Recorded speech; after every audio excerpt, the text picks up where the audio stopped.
Welcome to Emma's Academy. In today's class, say we should determine the point of centroid for the shape below. This is a composite shape.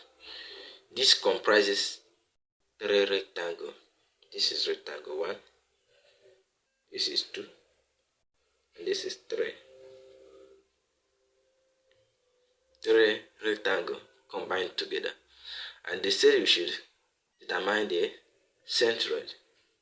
Should determine the point of centroid in this shape. Now, before you proceed, there is one thing you need to check first. What's that? You have to know the area we have there is problem in this. We have problem in this shape, whether in air.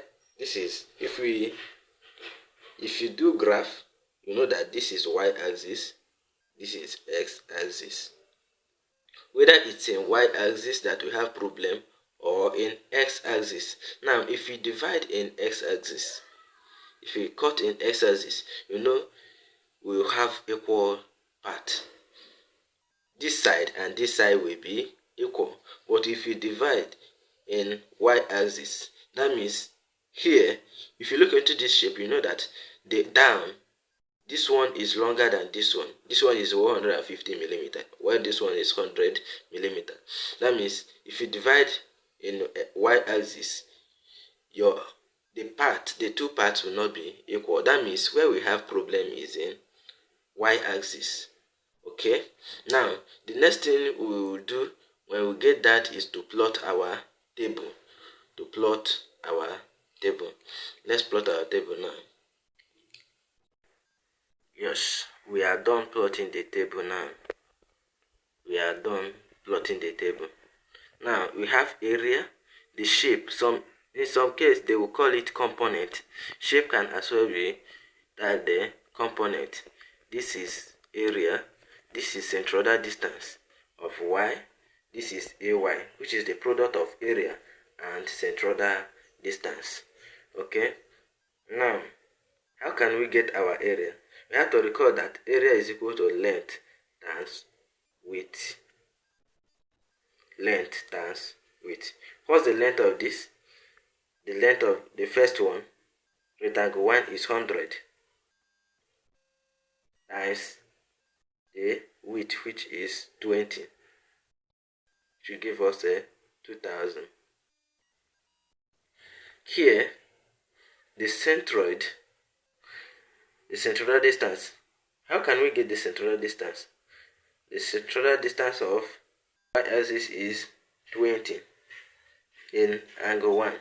That is 20 divided by 2 will give us 10. 20 divided by 2 will give us 10. Plus, you know, from here to here is 300. 300 minus this 20 will give us 280. 280 plus 10. 280. Which will give us 290 as the centroidal distance. Now, let's go to this one, to rectangle 2. Rectangle 2, from here to here is 250. 250. 250 here to here is equal to 20. That's 20. Which will give us 5,000. Now, to get the centroidal distance, from here to here is 250 divided by 2, which will give us 125. 125 plus this 30, which will give us 155 as the centroidal distance. Now, let's go to rectangle 3. Rectangle 3, here, in rectangle 3, this is rectangle 3. The length, 150. This is 150. The length is 150 times 30, which will give us 4,500, which will give us 4,500. Now, for us to get the centroidal distance is 30 divided by 2, which will give us 15. That's the centroidal distance. Now, how can we get this y? The area 2000 times centroidal distance 290, which will give us 580,000. Go to the second one. 5,000 times 155, which will give us 775,000.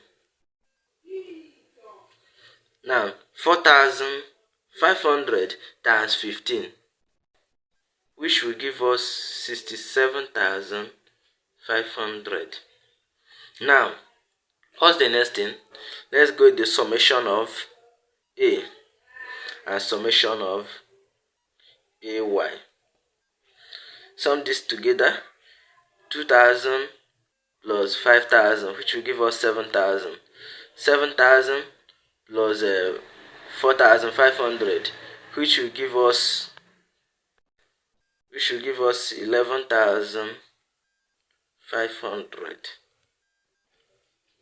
Now let's sum this one together.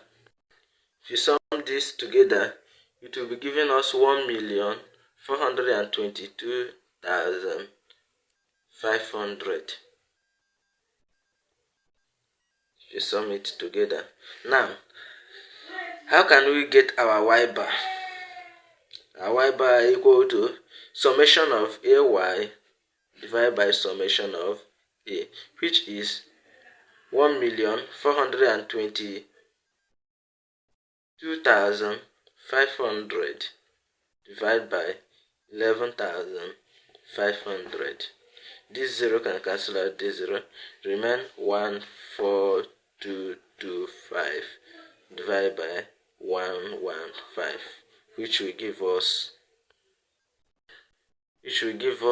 123.70 millimeter. This is our centroidal distance.